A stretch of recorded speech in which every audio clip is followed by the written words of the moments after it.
get going. I think it was definitely better in the second half. So yeah, it's something to work on, to try and start quick from every game we can. So yeah, something to work on. Obviously, Liverpool made errors themselves, but how much did you force those errors with your pressing? Yeah, we definitely forced the errors. You know, something we've been working on on training, pressing from the front, and yeah, everyone worked for each other today, and you get your rewards from it, like you see today. Could you have struck yours any better? No, yeah, I struck it perfect, and yeah, I'm just happy to see it go in and help my team. How much did you enjoy playing in that, as they call it, false nine position? Or are you a nine? Yeah, I enjoy it, you know. It's not like you have to stay up front, you know. You can drop in and try and get the ball. So yeah, I try to play it as best as I can. It's something that I need to learn to the side of my game. But yeah, I enjoyed it tonight, coming link and play, and yeah, trying to get in the final third.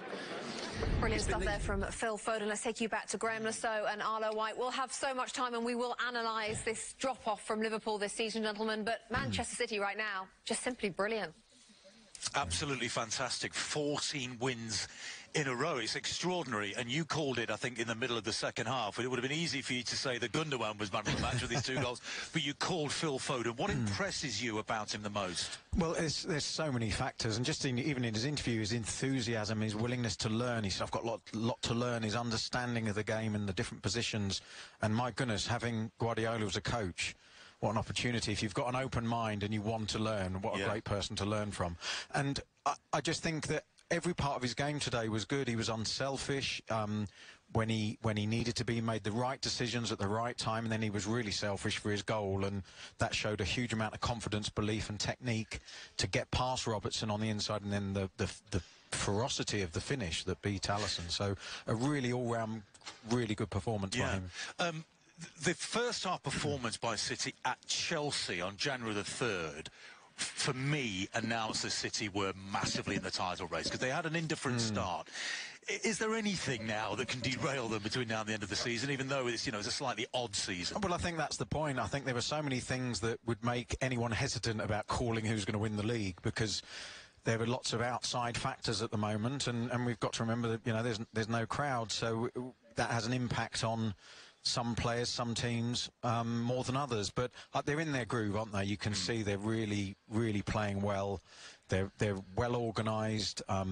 They've got everything going for them at the moment. So in this form, obviously, they'll go on and win the league. Alison's mistakes, is that sort of representative of scrambled minds at Liverpool? Yeah, I think so. I mean, look, they've set such incredibly high standards, Liverpool, that when you see a drop-off, you think, what's going wrong? And we could get very carried away very quickly. But uncharacteristic mistakes, that lack of edge and creativity in the team at the moment, is something that's got to be a concern, and you can see it in Jurgen Klopp's sort of face. He's just desperately trying to work out a way of solving the problem and helping the players overcome this poor spell. OK, Rebecca, hopefully we can warm up in time for kick-off in the Super Bowl later. Back to you. Lovely stuff, gentlemen. Thank you. Man City, with those 14 wins in all competitions in a row, by the way, have now equalled the all-time winning run by an English top-flight team, matching Preston in 1892 and Arsenal in 1987. Is what's most impressive about City this season was that worse than indifferent start, and the way that Guardiola has rebuilt this team from the back to the front. Yeah, and to get them re-energised and recharged. I wasn't sure at the start of this season whether Pep could get them to go again after a disappointing last season. But my goodness, with the addition of Ruben Diaz, apart from the mistake today, and John Stones, of course. But I think, you know, to focus on the wide players is important today, because a lot of talk about Mo Salah and Sadio Mane and how great they've been for their football club. But Phil Foden and Raheem Sterling, I mean, Foden went to a wide position later on. They overshadowed those two players with the way that they got behind, they created and scored goals. Those two, I thought, were brilliant. Tim, the overriding narrative for Liverpool this season has been about the injuries, but Alison making mistakes, Trent Alexander-Arnold, as Robbie picked out, not having a good day. I mean, they're not necessarily related directly to injuries. Talk to me about Liverpool. No, and the game today was evenly poised, and Alison, who we're just not used to seeing make those mistakes. He's been brilliant, he's been the best goalkeeper in the world. So these things happen. He had a tough day, and obviously Liverpool having to play players out of position and uncomfortable positions. And look, the league's gone for them. What worries me now is the chase is on for Champions League. You know, West Ham, Everton, Tottenham, Chelsea. It's going to be a tight race for that fourth spot. And so whatever's ailing them, they've got to get it right very quickly. Title race.